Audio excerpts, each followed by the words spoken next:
Hello, listeners. Welcome to another episode of Cognitive Dissidence. As usual, I'm your host. I'm Jacob Shapiro. I'm a partner and the director of geopolitical analysis at Cognitive Investments. One housekeeping note. I apologize for the audio quality on my end for the last couple of episodes. As I joke, in this podcast episode, my computer is on its last legs. A new one has been ordered. Everything should be fixed by then. I hope that this episode's audio went fine. I haven't checked it yet. But we know about it. We're fixing it. And I apologize. I think the episodes are still good, so we still put them out. But just, you know, I'm aware, and we're doing everything we can to fix it as quickly as possible. Otherwise, Rob and I have a nice weekly chat about Taiwan, about immigration, and we get on some hobby horses and really engage in a little bit of thinking about how we like to think about the world, which is some of our favorite types of episodes. We hope you enjoy it. You can email me at jacob@cognitive.investment if you want to talk about anything you've heard on this podcast, whether it's research and advice or portfolio construction or wealth management services, or if you just want to recommend books or things that we should be thinking about. Other than that, I think that's all that I have. So take care of the people you love. Cheers, and see you out there.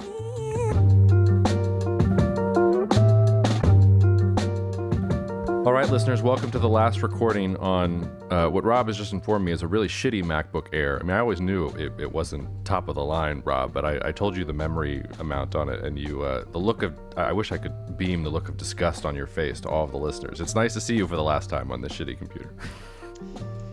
I look much better in 16 gigabytes, trust me. Well, I'm going to go way above 16 gigabytes for this next one.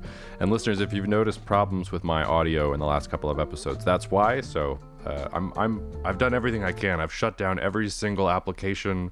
I've positioned myself right next to the router. Like, there's literally nothing else I can do. So hopefully everything else works here. But talk about first world problems. How about this for a segue, Rob? I'm dealing with computer issues, but the people of Taiwan dealing with the worst earthquake that they've had in 25 years, a 7.4 on the Richter scale. The only saving grace is that it was not sort of right in Taipei. It was southeast of Taipei itself.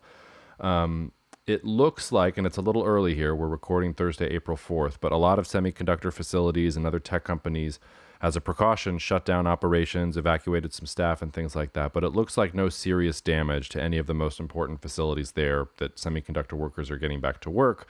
And then on top of that, I mean, China was very tongue-in-cheek. They thanked the world for their concern about the earthquake, which Taiwan, of course, was offended by. Like, hey, it didn't happen to you, China. It happened to Taiwan, which is a whole thing in and of itself, and rejected Chinese aid, and the Chinese are not trying to push the aid.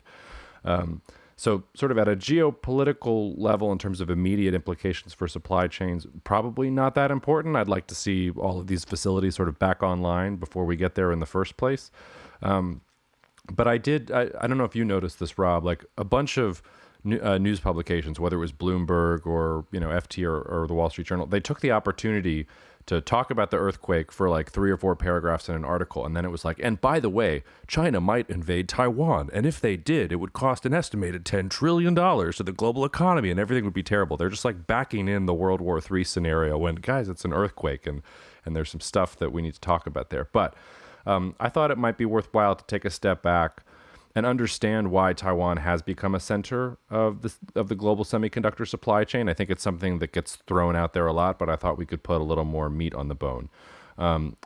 Is there anything you want to start off with, Rob, from your perspective about Taiwan, or would you like me to give the listeners some context here? No, why don't you start with the context, and then we can go from there. Okay.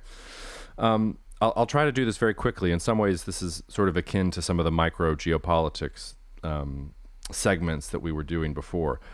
Taiwan, really, it's an incredible economic story. So if you go back to roughly 1980, sort of overall IT tech output from their economy was something like $100 million. I mean, basically nothing. And by 1989, that figure goes to $5 billion. And then by the end of the 1990s, we're talking about $21 billion, growing annually at 20% from 1989. TSMC, the sort of famous semiconductor company that is at the front of the cutting edge right now, is founded in 1987. So they go from not existing until 1987 to within 10 or 20 years being at the cutting edge of global semiconductors. And this is why everybody freaks out about Taiwan, because about 80 to 90% of the high-end chips, the ones that you need for artificial intelligence or all these boondoggles that everybody's always talking about, they're made in Taiwan. They're probably made by TSMC, and there's really no substitute in the market right now. Maybe Intel will get there in 5 years. Maybe Samsung or some of these others will get there in 5 or 7 years. But TSMC is really the only game in town. There's a couple different reasons that Taiwan emerged. I was reading a great article by Evan Feigenbaum who really sort of put all these things together, and he associates it with basically three things. It's a three-legged model from his point of view. The number one is that Taiwan had a really interesting and contrarian competition policy. So they were flexible and decentralized when the trend in East Asia was actually state-dominated. Now, China's the best example of this, sort of top-down priorities, working with state-owned enterprises to build, critical sectors of the economy. But it's true of Japan and South Korea, too. They were the miracles of the 60s and 70s. But by the 80s, you're talking about governments sort of partnering with big national champions. And that's the way that the economy worked in Japan and South Korea into the 1980s. That wasn't how Taiwan worked. It was decentralized. It was all about sort of tech startups. They negotiated a lot of tech transfers. They invested a lot in higher education, a lot of government budget in research and development, a really sort of different atmosphere than these other countries encourage. I think it's ironic that Japan is trying to encourage that atmosphere now. If you look at what Japanese policy is trying to do today, it's sort of what Taiwan was doing in the 1980s. The second is sort of the internationalization of Taiwan's brain trust. And it's ironic that even as the United States was basically giving up on Taiwan, in the context of Nixon and then later Carter, the United States decides to recognize the People's Republic of China as one China in return for basically an economic alliance against the Soviet Union. And what that means was they gave up recognition of Taiwan as the legitimate China. But in the context of that, a lot of Taiwanese Americans or Taiwanese scientists came to the United States and discovered Silicon Valley before anybody else discovered Silicon Valley. And these people worked in Silicon Valley and got to know all of the tech startups in Silicon Valley and brought back everything that they learned to Taiwan in the 1980s. So you had this weird sort of development, and this is only possible in a world of globalization and free trade, where Silicon Valley and Taiwan have this marriage of convenience, where Taiwan has labor advantages and all of these interested folks who have gotten good educations because of the competition policy, and they are rubbing shoulders with people in Silicon Valley. And I bet there's a smidge of the United States feels bad for hanging Taiwan out to dry, so they'll give them sort of favorable considerations. Taiwan's also tiny by comparison to a Japan or a China. There was no threat to the United States from the Taiwanese economy the way there was from Japan or the way there is from China today. And the last thing is just sort of this intangible thing, because Taiwan was good on quality, its labor costs were low, but for some reason, Taiwan was able to innovate independently. It was able to take what it learned in Silicon Valley, take some of these things, and push it forward. And that's sort of how Taiwan gets to the present day, but it's really been in decline, probably for more than the last 5 years, which is when people have started to get more interested in Taiwan as a result of deglobalization and geopolitics and things like that. Feigenbaum's article, which is from 2017, but the sort of coup de grace of the article, and we'll put a link to it in the show notes, is that, and I'm going to quote him here, a new generation of Taiwanese startups has failed to emerge. So all that intangible stuff that made Taiwan innovate and put them at the cutting edge, they're coasting on the past. They are no longer the ones that are sort of pushing the forefront. And that could be because free trade is declining. It could be because they were big into hardware and now software. I mean, we could argue about why exactly that's the case, but they're not at the cutting edge anymore. That's not where all the startups are happening. I think the other thing that for me is more particularly disturbing, and this is what I worry about in the context of Taiwanese relations with China, number one is that 80% of sort of the ICT products that are designed in Taiwan by Taiwanese companies is now manufactured in China. So China basically swallowed a lot of the manufacturing that Taiwan was doing in the first place, just like China swallowed it from everywhere. It swallowed it from Apple. It swallowed it from all these companies that in the past might have looked to Taiwan for this. And then this article is from 2017, so the statistic is probably very low, but it estimated that 3,000 out of 40,000 Taiwanese semiconductor engineers had left Taiwan by 2017. That's almost 10% of your semiconductor engineer workforce. And that's not something you just flip a switch and suddenly you replace your semiconductor engineering workforce. And before it was China that was trying to incentivize these semiconductor engineers to come. But now it's the United States and it's Japan and it's South Korea and it's anybody else who wants to build their own domestic semiconductor industry, which is something that we've talked about here for a long time and which seems to be the sort of center of global geopolitics right now when it comes to tech supply chains. So I think we've alluded on the podcast before to why we're pessimistic about Taiwan, why we avoid Taiwan in some of our strategies.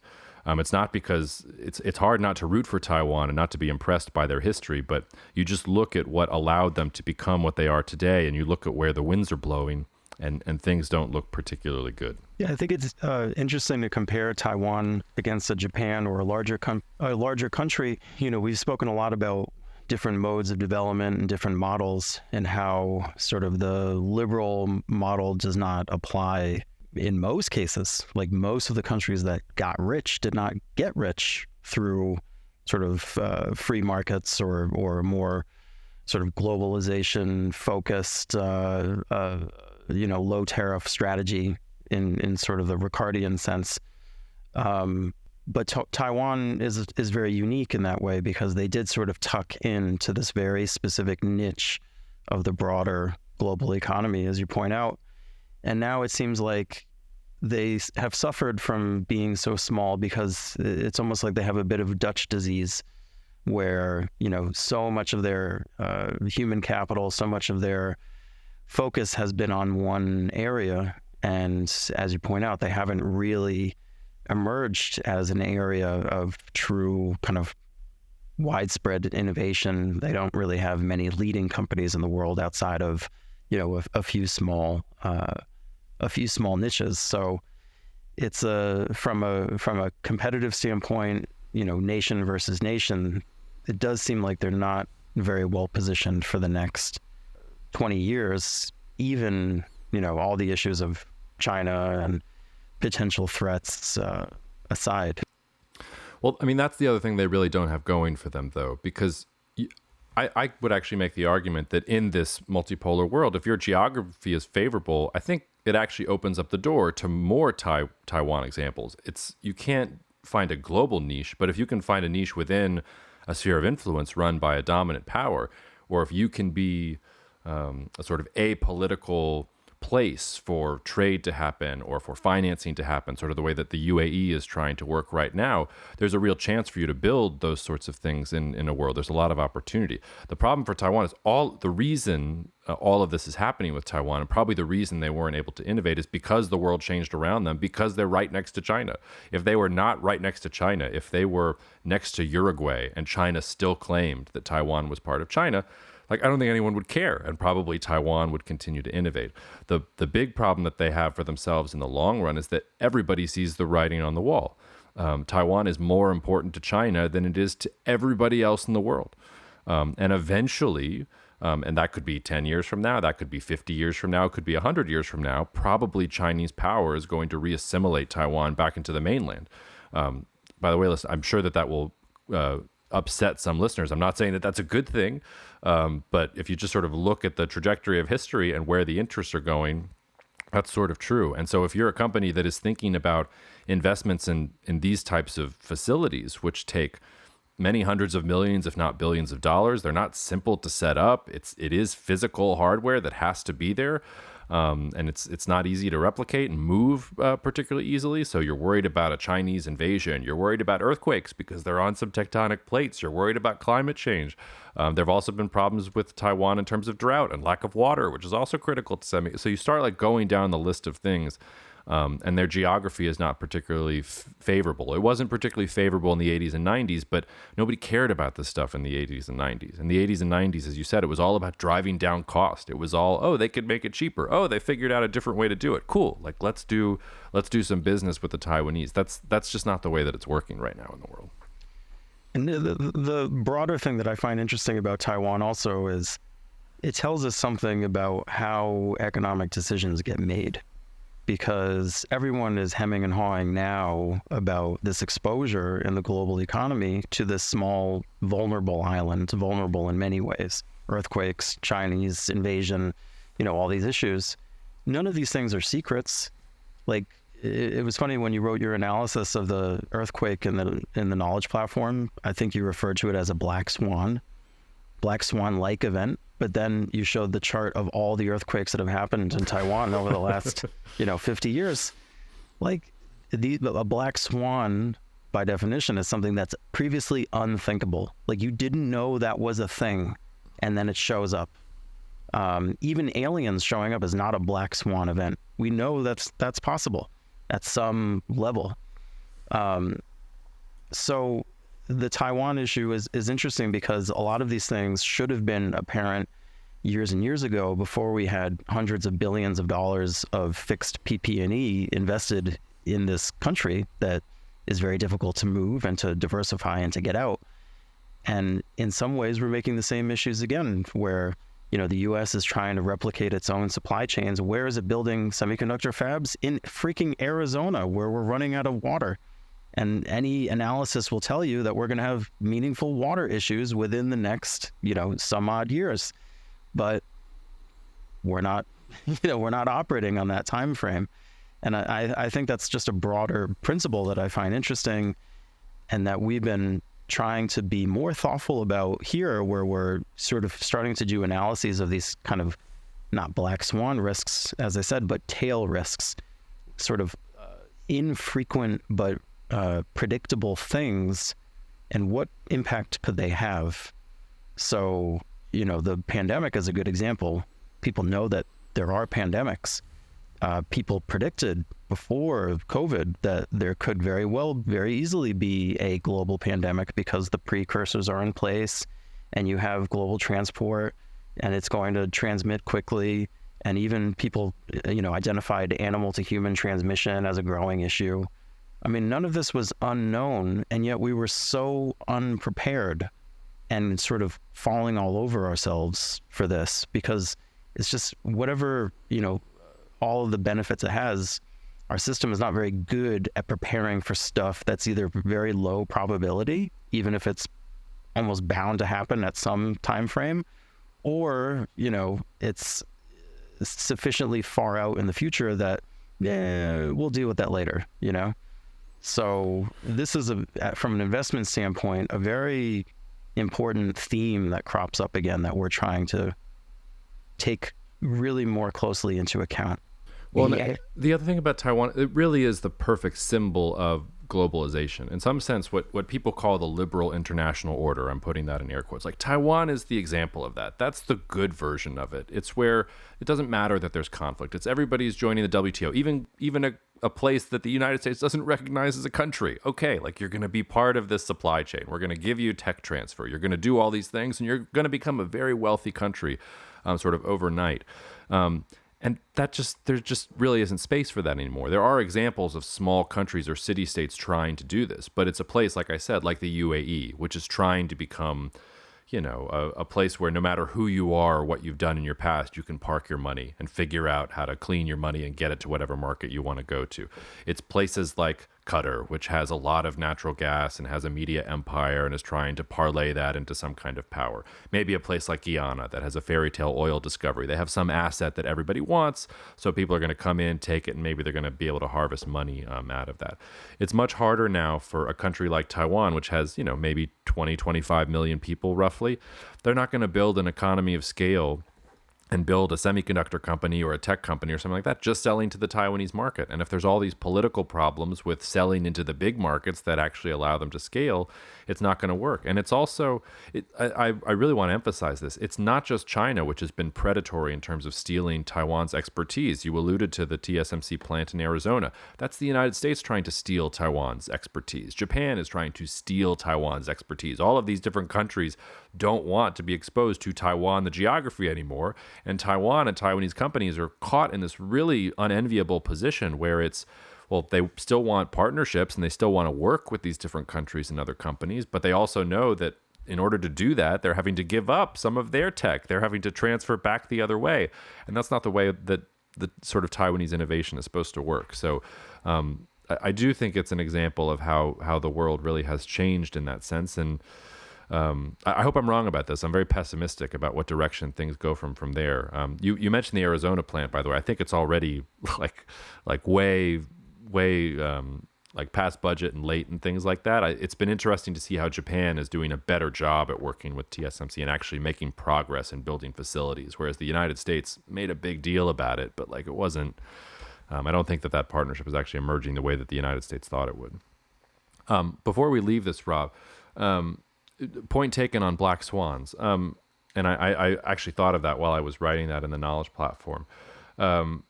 But doesn't that mean that this is where I struggle with black swans, and maybe I need to go back and read Talib or whatever. But like, so what, like, as soon as we say what a black swan is, isn't it no longer a black swan? It's like Beetlejuice or something. You say it and it appears, right? Yeah, I think that's right. As soon as you identify it, it has some probability of being right, right? I guess so, but as soon as you identify it, it's no longer a black swan in the first place. So it's like a completely self-negating definition of something that you absolutely can't prepare for.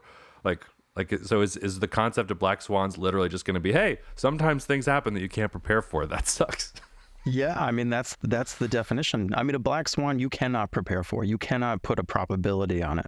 Like a black swan would be, for example, just to make something up, like there's some weird chemical reaction in, when PFAS levels reach some threshold in drinking water that causes some massive environmental problem that we didn't foresee. Like, that's a black swan. And I just made that up. That's not true. But like, that would be something that no one even thought about before. Until I just pulled it out of my butt right now. Yeah, it's no longer a black swan. Thank you for ridding the world of that terrible black swan. Now we are completely prepared. Exactly. But that's the idea with black swans. Everything else can be anticipated to some extent. Everything else is a tail risk, no matter how teeny tiny the tail. And the issue is with a lot of these things, like the tail is not very tiny. Like, for example, I'm going to turn to my hobby horse here, coronal mass ejections. This is, I don't think the listeners know this, but this is a too frequently recurring conversation internally here. But coronal mass ejections happen on a very predictable basis. We are almost certainly going to have a coronal mass ejection from the sun hit the Earth that is of significant size, like the Carrington event of 1859. Like we almost got hit with one in 2012, right? So within the next 30 years, probably there will be one. And that will have massive ramifications for satellites, for electrical grids. That is, I'm not just making this up. Like this is just probabilities. So how do you protect against that? How do you buy insurance against that? I don't mean literally buy insurance, but how do you make yourself resilient against that by being thoughtful? Because, I don't think a lot of people necessarily are who are building things on a shorter time horizon. So that's what I mean by the difference between tail risks that you can try, even if it's something where you say, okay, the cost of insuring against this is not worth it. At least you can identify that, versus true black swan events, which is like an earthquake in Manhattan. Like never saw that coming, Fair enough. Are you sure you don't want to just quit our jobs and start a coronal mass ejection insurance firm? I mean, that sounds like it might be something that would be... Keep your eyes out for the coronal mass ejection strategy. Yeah. Coming Shapiro and Laherty. Soon. That sounds good. Before we leave this topic, I'm trying to be better about also approaching this from practitioner. I don't want listeners, of course, nothing you hear here is investment advice, listeners. This is a podcast for your entertainment, blah, blah, blah. But I don't think we're telling you to run for the exits and avoid TSMC stock or short TSMC stock. So like when you're thinking about this from a practitioner standpoint, Rob, like how are we implementing this in some of our strategies for our actual clients? If you're talking about Taiwan in particular, we don't, in our international strategy, we don't have any exposure to Taiwan for the geopolitical reasons that you laid out. And that includes TSMC, which if you have a passive exposure to any sort of international index, is probably going to be the largest holding. It's the largest holding in the index. So you are exposed to that. And again, I don't mean to be alarmist, but that is, whether you realize it or not, that is the number one holding in most of these, and we deliberately have cut that out of our strategies. Yeah, and I think it's a way of trying to balance passive and active, because as you said, like if you're holding an international passive index, like TSMC is probably 2-3% is the largest holding, so it's like it's not going to sink the investment entirely, but our supposition here is that there is some gain to be found if you can filter out the bad with a little bit of activism in there, filter out the bad countries, maybe overweight some of the good countries, and you're going to be able to create maybe some gains for yourself on the back end. Let's turn in a very different direction. I don't want to go with anything in the headlines. I want to talk about, and we'll also put a link to the report we're just about to mention in the show notes. It was published by Briefing Book, published by a gentleman named Ernie Tedeschi. I hope I'm getting that right, Ernie. I've never met you, but you're a research scholar at Yale Law School and formerly chief economist for the White House Council of Economic Advisors. Very fancy.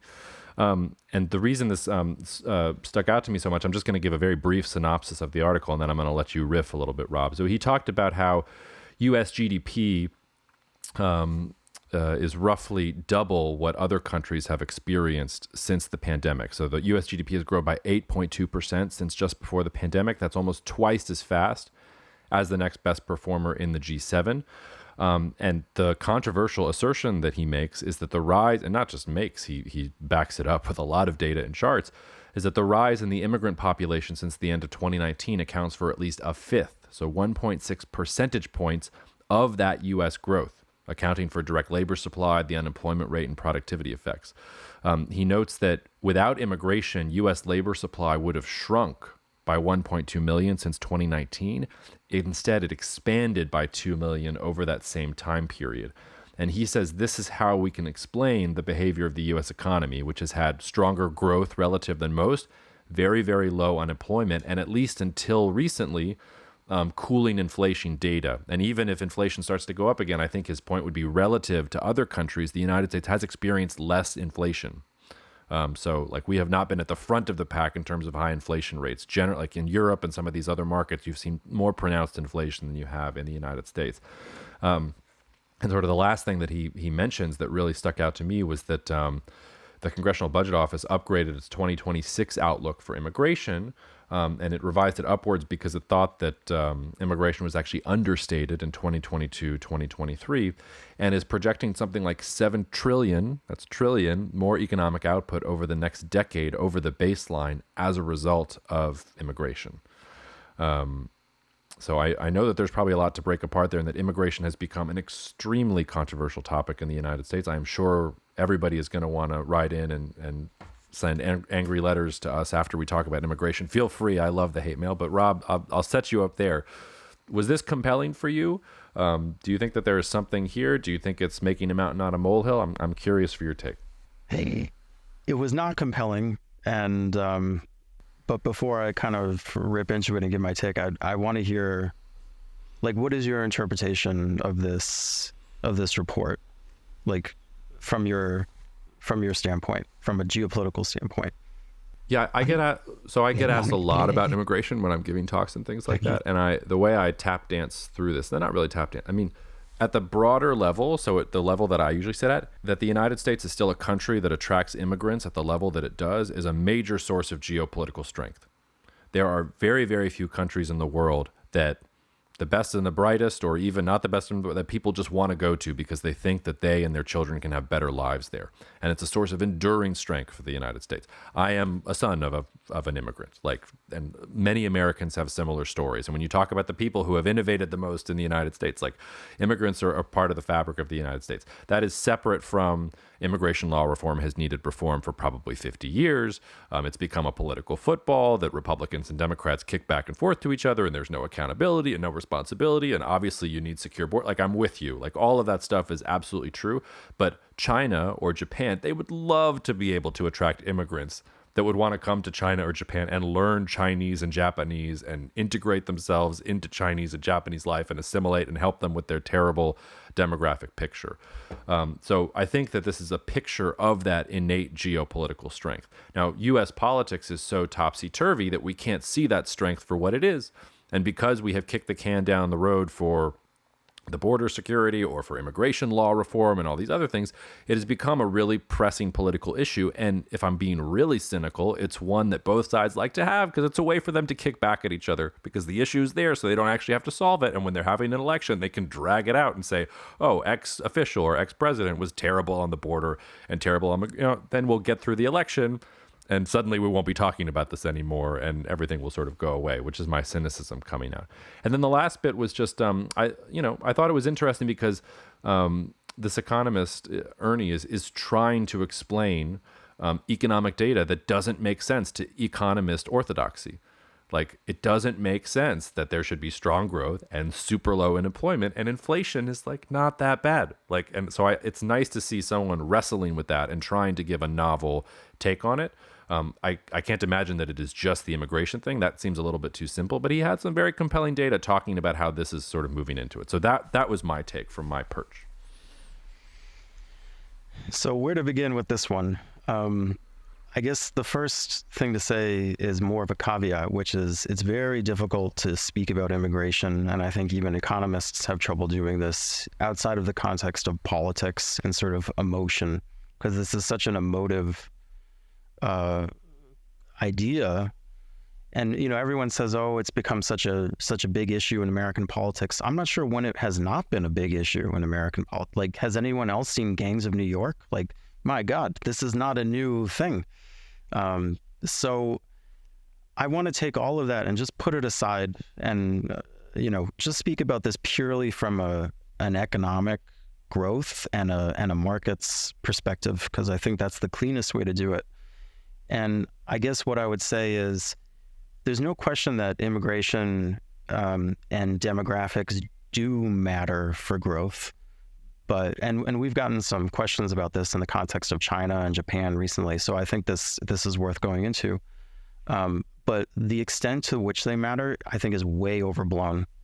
Part of that is it's very easy to make a simple equation that says number of people plus output per person equals GDP. Like, done and dusted. Wasn't that easy, right? So, my God, there's only two variables in that equation. So, demographics must be of this huge importance, right? And immigration, of course, is a big part of that. I don't think that that's quite right. And I think if you look at not just sort of common sense, again, sort of I dispute it thus sort of thinking, but also just look at some of the academic work that's been done and economic work that's been done in recent years around culture and around sort of different productivity levels across different people and different nations. And it really shows you that the pure number of humans is much less important to economic growth than the old style of thinking is. Because when all of these things were sort of formulated, these sort of two-factor equations, people used to think of this in terms of a factory. How many people are in the factory making widgets and how many widgets per human? And things have just changed so much now where the majority of the economy is not dealing with physical stuff. The majority of output is in services and brain work. And if you think of how squishy the connection between having a person in the seat and the output in a professional environment or a services environment is, it becomes clear that, it's not just about how many people you're letting in and out, of what the babies, coming in are and how many people are dying, because the differences are very stark. So just to put some numbers around that, because I was curious to see this, if you go to the official US data and you see the studies that they've done, even if you take not individual people, but if you take individual firms within the same industry, right? The gap between the 25th percentile of firms in terms of their productivity and the 75th percentile. So we're not talking about the extremes here. The 25th and the 75th percentile. The gap in productivity between those two is about 2.6 times. So that is at the firm level. That's not at the individual level. So that's going to be magnified even more between individual people within any given firm. So what does that mean? It means so much, the magnitude of the difference that depends on human capital and depends on organizational capital is so much more important than just throw another human in there. Then that it's almost a sideshow to look at some of these flows. And you can look historically, periods of population growth haven't necessarily corresponded all that well with economic growth. It's so driven by other factors. So to round back to this guy's article, Ernie, I don't know him either, and I don't mean to shit on him, but like to point to a 5-year period and say that U.S. growth since 2019 is a couple percentage points higher than the rest because of immigration, I think is really just wacky. There's so many variables in there that are way more important than immigration. That I think it's a really it's a real limb to stand on, even if it is sort of backed up by inflation data and everything else that one is trying to tease out to support this. Let me pause there and get your initial feedback. I wasn't expecting you to feel so strongly about this one. I'm here for it. Well, if you were gonna, so like I think the obvious question is, so what is more important? Or obviously, I don't think we want to just have one variable in there. So I don't think you're saying that this data is not important. You're just saying that there's other stuff that you have to think of in context of it. So if you were critiquing this, like where would you look for to balance the equation? Yeah. So to back up Ernie a little bit, because it is very important. I just don't think in the context or the way that he's described, it's not as linear as he just described. It's much more interesting than that, right? So the context around this is immigration, I think, is not necessarily tied to these factors in the short term, but it's hugely important, the fact that the U.S. does continue to attract immigrants, because we've demonstrated that we have a capability to take people and to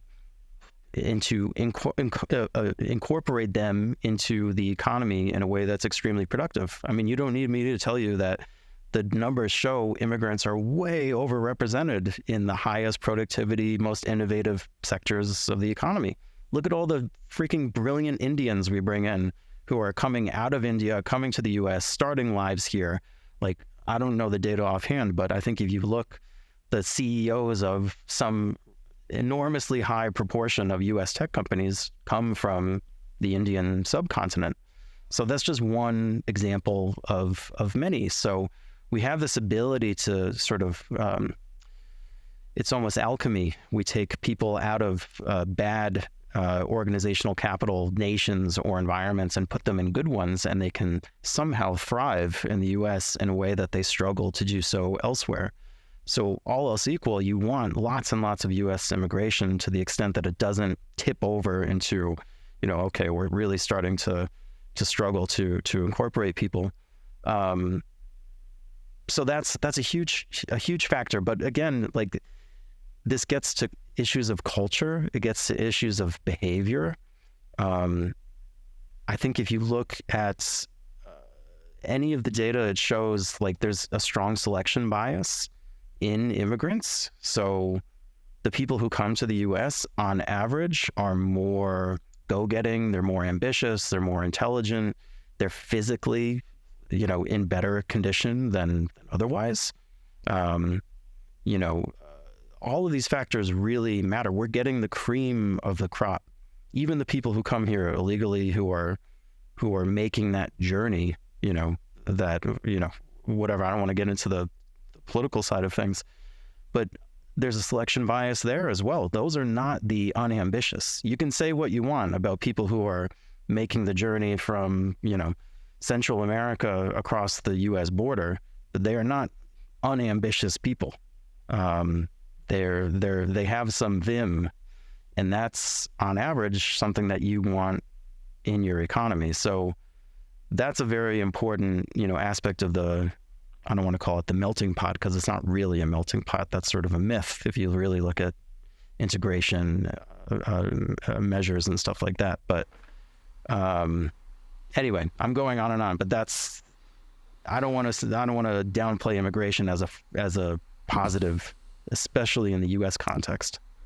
No, I hear you, and it's fun. I'm going to make a really nerdy comment here now, so apologies for people who are not at our level here. I never thought of the Borg in Star Trek as a as a synonym for the United States, but it kind of is when you're talking, like, because the word you're looking for is assimilate. We assimilate immigrants in the United States in a way that most countries do not. And we put them into the collective, and they become more productive, and they become part of, like, I don't know, like I think the Federation was supposed to be the United States, but maybe I had all of my metaphors wrong with Star Trek.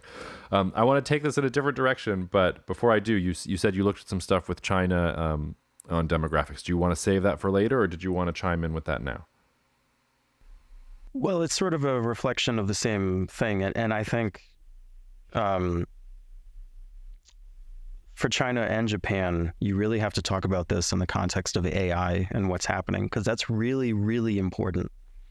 And I can talk about the AI element in a second, but just one thing that really struck me, if you want to say that demographics is destiny, maybe to a limited extent, and maybe at the technological frontier. Because if you look at China, for example, China had 550 million people. This is sort of banal, but just to think about these numbers, which no one ever does, is just mind-blowing. China had 550 million people, roughly, in 1950, and its GDP in today's dollars was $30 billion, right? In 1980, population was a little over 1 billion, so almost doubled in that period. Huge growth, right? GDP was 300 billion, so up 10 times against two times population growth. Today, China has about 1.4 billion people, depending on which numbers you believe. I mean, these are very rough. As you can see, the magnitude is such that it doesn't matter. It could be 2 billion. GDP is $18 trillion. So 60 times, all of this is in today's dollars, 60 times what it was.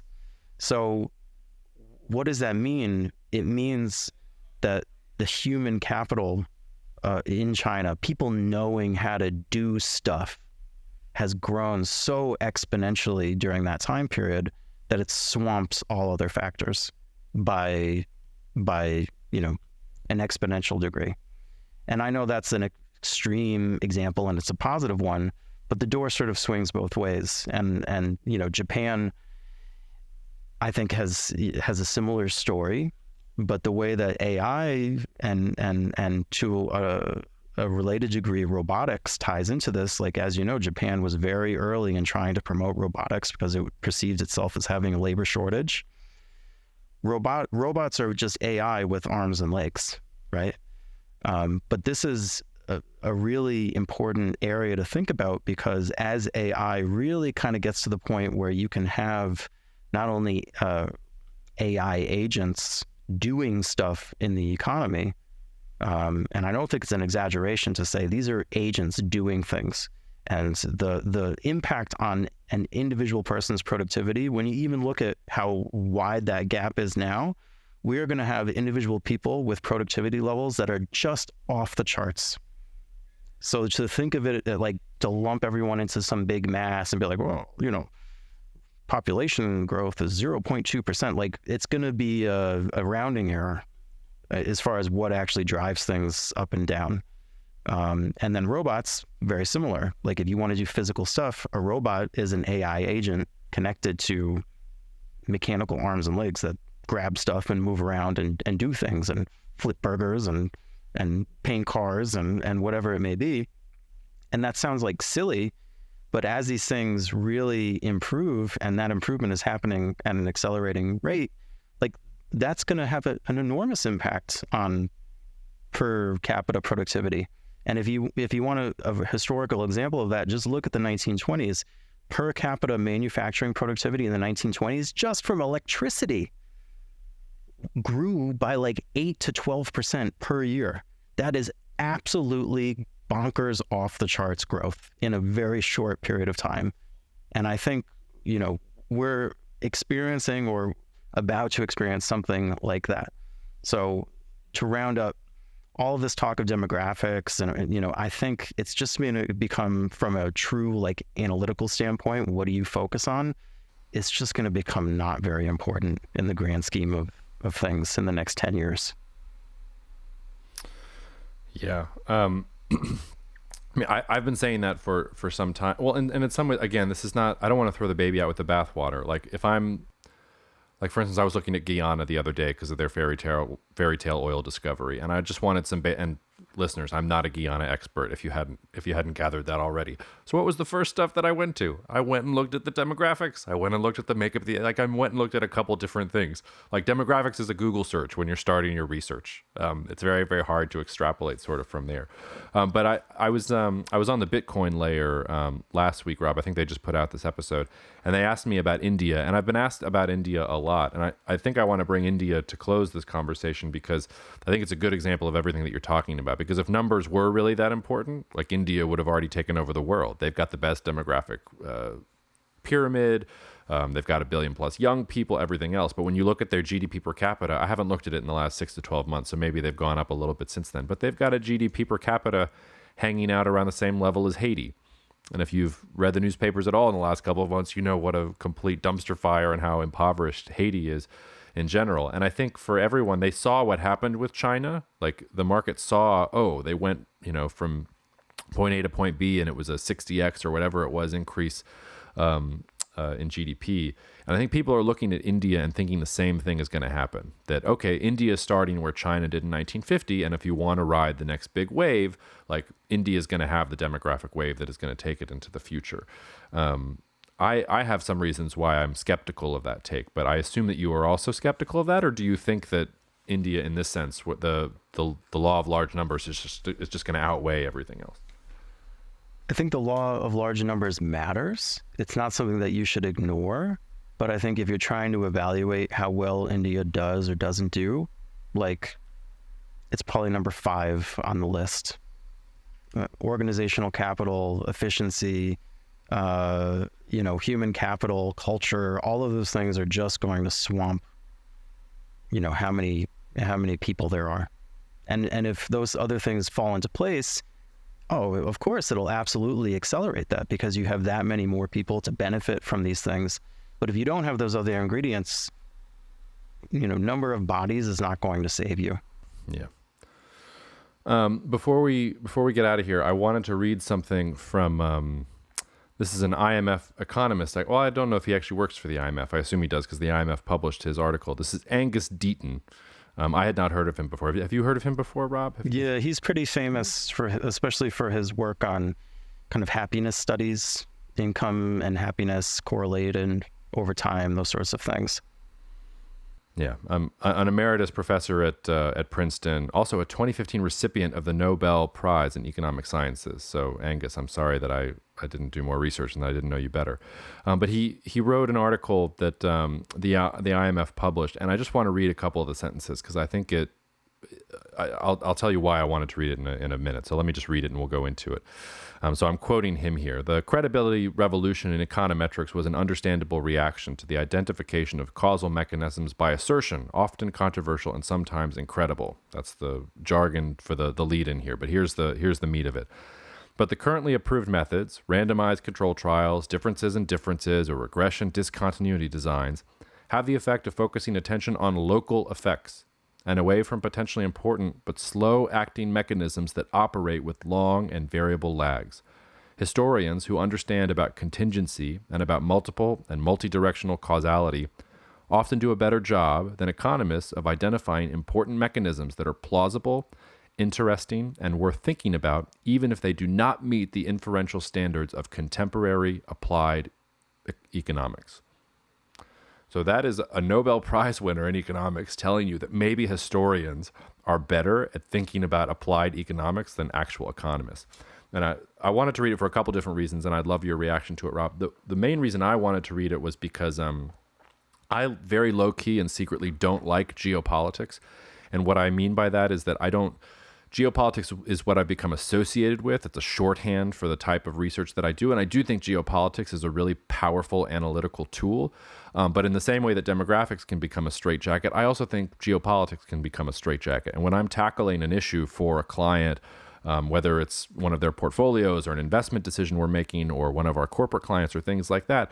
Geopolitics is a part of what I do, but in some sense, it's a very small part. I had an interaction just yesterday with a client where the conversation got deep into cybersecurity, and I had to stop the client and say, hey, I am not the expert on this. I can get you this far, and if you want to go further, you either need to give me some time to do some more research, or I got to go find an expert on this particular thing. And for a lot of my career, and I think you might, this might resonate with you, Rob, that kind of generalist thinking, I can't tell you how many jobs I lost or how many opportunities I didn't get or how many times somebody thought I was full of shit just because I wasn't so focused in one different thing. I had a lot of different interests, and I was putting different interests together on the table and trying to figure out how they worked. And the way that the knowledge economy works, whereas if you're not hyper specialized in one thing and you don't have 4 different degree credentials and X number of letters next to your name on this thing that you've devoted your life to, people don't really take you seriously. And I've always sort of felt most like a historian. I applied for PhD programs in history at one point in my life. My graduate degree is really sort of in history. My Near Eastern Studies degree is area studies, but history was really sort of what turned me on when I was an undergrad and what I've spent the most time doing. And you sort of put all these different pieces together, and it gives you a really interesting analytical toolbox as you're trying to think about the direction of the world. So I wanted to thank Angus for writing that, because he said it far more eloquently than I've been ever been able to put it. I've just been sitting here stewing. Oh, I hate that guy who didn't give me that scholarship because he thought I was a dilettante because I was interested in too many things, not the one thing that he said that I should be interested in. I appreciated that. And I also just think it's a warning for listeners, because one of the things I want you to get from this podcast in general is not to take geopolitics and say, oh, now I understand the world. Like, I want you to take geopolitics and say, oh, I have no idea about the world. I need to understand like 5 different things about economics and cybersecurity and about underwater basket weaving and maybe some semiconductor engineering on top of it. And maybe then I'll like have enough knowledge to maybe try and make a decision. So that's my soapbox for the episode, but I'll let you take it from there if you want, Rob.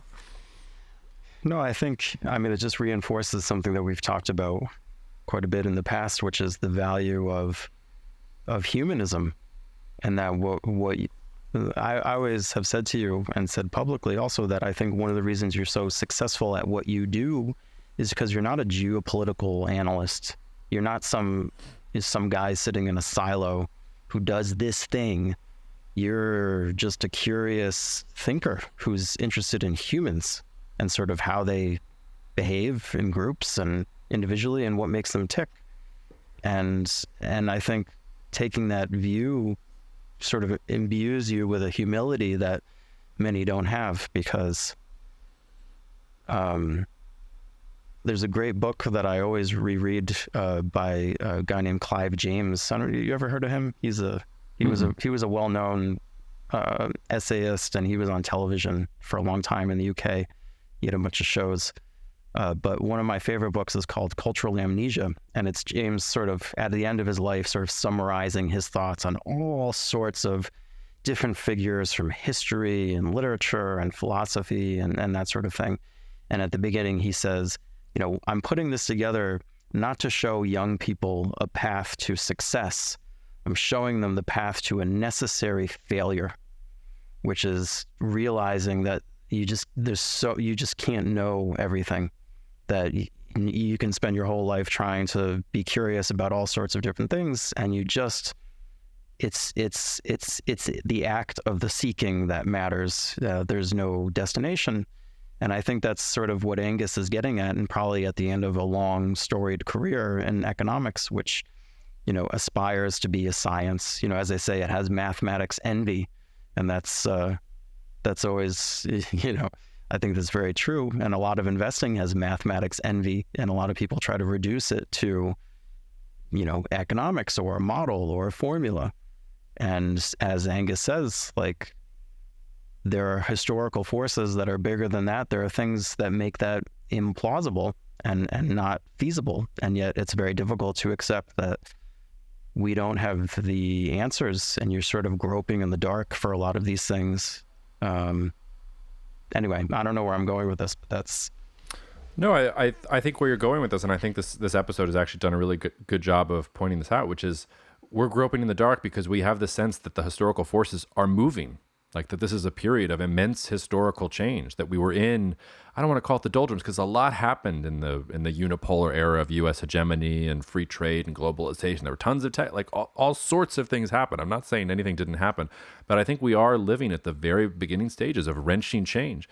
And I debate with myself whether my multipolarity take is going to be the right mental model or not. I'm sort of constantly interrogating it. But I think the one thing that I would say that I feel most confident about, and maybe I need to go back and double check it, is that things are changing. Like we're going to see, like that example that you talked about with China, the AI and robots, like all these sorts of things that we're talking about, like it's here, it's now, like that's the change that is in front of us. And so I think that's sort of what we're building up to. And one of the reasons why, even on a day when we talked about a terrible earthquake in Taiwan and immigration, which is a terrible hot button issue, and all these other things, like the takeaway for us really is like when you look out and you're looking like where to invest in this world, you don't lack for options. Like there is a lot of change happening. And if you can get some of these historical forces a little more right than everybody else, like you will be positioned extremely well, even if you're not going to know exactly what it looks like 5 years from now. It's about prioritizing flexibility and being able to roll with change rather than assuming that India is going to be the next China, or that, like we'll just take Taiwan's semiconductor factories and we'll park them in Arizona and we'll continue on as everything was before. Like everything's going to be fine. Like that's not, like that I am sure is not the way it's going to go.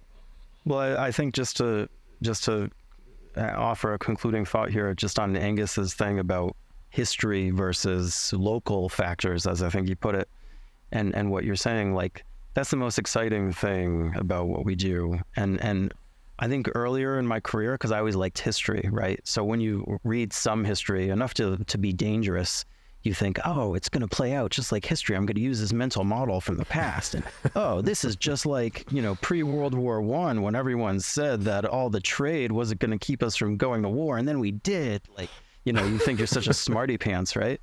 And I was walking to work this morning and I was thinking, like, everyone talks about Norman Angel's book. I forget what it was called. But, as, how hubristic we were, and this, we're experiencing the same thing again. And then I thought to myself, like, that was 100 years ago. Do you know how different the world is? People used to bear bait, like, as a regular pastime back then. Like, that's how different it was. That, as Philip Larkin said, people with old styled hats and coats, like weirdos, we don't know those people. Things have changed so much. And just, I feel like in investing especially, there's this tendency to try to be a little too cute about using historical examples. And everyone likes to say, oh, history doesn't repeat, but it sure does rhyme. Well, maybe it doesn't even rhyme that much. I'm sort of moving more towards this view. And one of the reasons, another, internal hobby horse, another reason why I love The Three Body Problem, which recently came out on Netflix, is just this notion of like, we're not stuck in some cycle. Like humankind is on some trajectory and we don't know where it's going to go, but it's moving in an exponential and unstoppable way. And it's very exciting and it's scary at the same time, but it's not going to be like once we went into the Industrial Revolution, once we got out of, whatever cycles of history we're keeping, the hockey stick from forming, like we're off. And to look too far into the past and try to say, oh, we're going to just focus on this local effect, or, oh, this is just like, 1914. It's just like, 1979. Like, things are different and they're different all the time, and they're going to be very different in the future. So I think the result is I would just be very cautious about being too mechanical about applying historical lessons or focusing just on the local, because these big sweeping forces of history are extremely important. But the scary thing is they're not just like, you can't just read some history books and be like, oh, well, this is what's going to happen because this is what happened in the 19th century. Like, no, things are very different and it requires creativity and imagination. And we don't have all the answers, but at least we're trying. I mean, the answer is coronal mass ejections. Like, that's what's going to get us in the end, clearly. But aside from that, it's all uncertain. No, it's about creativity and imagination. It took me a long time in my career to realize that analysis is a creative process. that it's not rote, that it's not some sort of like, oh, you plug this thing in here and plug this thing in there. Roger Baker, who's been on this podcast before, when he trains young analysts, he trained me once upon a time. I vividly remember the first time he sat us down at that stupid table in the old Stratfor office, talking about how analysis is much more like pottery than it is like social science. Like, get used to the fuzzy edges here, because you're going to be dealing with things. You're not looking into the past. You don't get to read a bunch of work and decide something and put up an equation. You have to think about the world and think about people, and then somebody's going to make a decision based on that in the future. So use the past all you want for sort of developing your ideas, but understand that the choices that you make, like, they're going to have ramifications going forward, and that it's not like unscientific, but it's much more art than science in some ways. So enough of the hobby horse, but it was nice to get that off my chest. At least I hope it was for you. And listeners, we will, anything else to say to the listeners besides they should go see Three Body? Have you seen Dune yet, Rob? I keep wanting to do the Dune 2.0 episode. I'm going to have to find somebody else if you don't get your butt to a movie theater. Jacob, I have 2 children under the age of 2. I get home and I'm in bed by like 9. I can't make it to any movie theater probably in the next 5 years. Rob, there's no human on the earth who is more sympathetic to that argument. Even before I had children, I wanted to get home at 9 and park myself on the couch. But the spice must flow, okay? The spice must flow. Fear is the mind killer. Your couch is the mind killer. Go see Dune. How about this? I'll come to Paris and I'll babysit while you go to the movie theaters. That sound good? All right, we'll stop it there. Thank you so much for listening to the Cognitive Dissidence podcast, brought to you by Cognitive Investments. If you are interested in learning more about cognitive investments, you can check us out online at cognitive.investments. That's cognitive.investments. You can also write to me directly if you want at jacob@cognitive.investments. Cheers, and we'll see you out there. The views expressed in this commentary are subject to change based on market and other conditions. This podcast may contain certain statements that may be deemed forward-looking statements. Please note that any such statements are not guarantees of any future performance, and actual results or developments may differ materially from those projected. Any projections, market outlooks, or estimates are based upon certain assumptions and should not be construed as indicative of actual events that will occur. Cognitive Investments LLC is a registered investment advisor. Advisory services are only offered to clients or prospective clients where Cognitive and its representatives are properly licensed or exempt from licensure. For additional information, please visit our website at www.cognitive.investments. The information provided is for educational and informational purposes only and does not constitute investment advice, and it should not be relied on as such. It should not be considered a solicitation to buy or an offer to sell a security. It does not take into account any investor's particular investment objectives, strategies, tax status, or investment horizon. You should consult your attorney or tax advisor.